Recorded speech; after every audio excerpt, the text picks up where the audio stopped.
Hi friends, அழகே அழகு serial அடுத்து என்ன நடக்க போகுதுன்றத இந்த ஒரு வீடியோவில் ஒரு குட்டி பிரமோவாக பார்க்கலாம் வாங்க. உடனே தங்கராஜ் நொற்கெல்லாம் வந்து என்னம்மா மதி வேலை போயிடுச்சாமி உனக்குன்றாங்க. ஆமான்றாங்க. என்னம்மா அந்த வேலை போனால் போயிட்டு போட்டு விடு, அதை விட்டால் இன்னும் நிறைய வேலை இருக்குன்றாங்க. ஏங்க என்னங்க ஆறுதலாக பேச வந்தீங்களா இல்லை நக்கலாக வேலை போயிடுச்சுன்னு சொல்லி பேச வந்துட்டு இருக்கீங்களான்றாங்க. நான் என்ன சொன்னேன் ரேவதின்றாங்க. பின்ன வேலை போயிடுச்சுன்ற ஒரு கவலையில மதி இருந்துட்டு இருக்கு. ஆனா நீங்க எல்லாம் வந்து அவளை ஒரு மாதிரி கஷ்டப்படுத்துற மாதிரியெல்லாம் பேசிட்டு இருக்கீங்கன்றாங்க. மதி கண்டிப்பா உனக்கு போன வேலை அதே ப்ரொபோசல் மூலியமா கிடைக்கும்ன்றாங்க.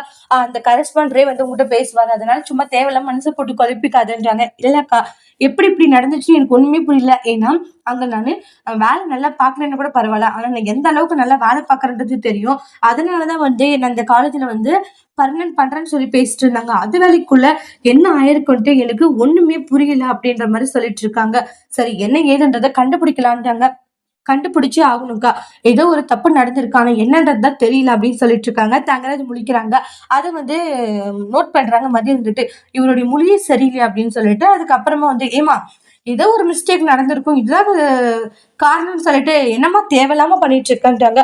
நான் எதுவும் தேவையில்லாம பண்ணல, எனக்கு அந்த வேலை எவ்வளவு முக்கியன்றது தெரியும். அப்படி தெரிஞ்சுமே வந்து அவர் என்ன இவ்வளவு நாள் இல்லாத திடீர்னு தூக்கி இருக்காருன்னா யாரும் சொல்லிதான் அவர் தூக்கி இருக்காருன்றாங்க. யார் மேலமா சந்தேகப்படுற?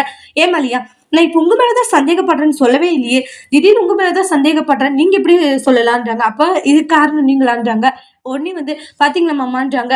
இங்க பாரு என்ன மாப்பிள்ளை கிட்ட போய் என்ன பேசிட்டு இருக்கேன்றாங்க. நான் எதுவும் பேசல, அவராதான் வாயை கொடுத்து மாட்டிக்கிட்டாருன்றாங்க. இங்க பாருங்க, இதுக்கு காரணம் இவர் தான், நான் சொல்லல சரிங்களா, இதுக்கு காரணமானவங்க யாருன்றத நான் கண்டுபிடிக்கிறேன்னு தான் சொன்னேன் அப்படின்னு அப்படி தங்கராஜ் பயப்படுறாங்க. மதி கண்டுபிடிக்க போறாங்களா இல்லையான்றதெல்லாம் அடுத்தடுத்து வரக்கூடிய பிரமோல வெயிட் பண்ணி பார்க்கலாம். இந்த வீடியோ பிடிச்சிருந்தா லைக் பண்ணுங்க, கமெண்ட் பண்ணுங்க, ஷேர் பண்ணுங்க, மறக்காம சேனலை சப்ஸ்கிரைபர் பண்ணிக்கோங்க. Thank you friends.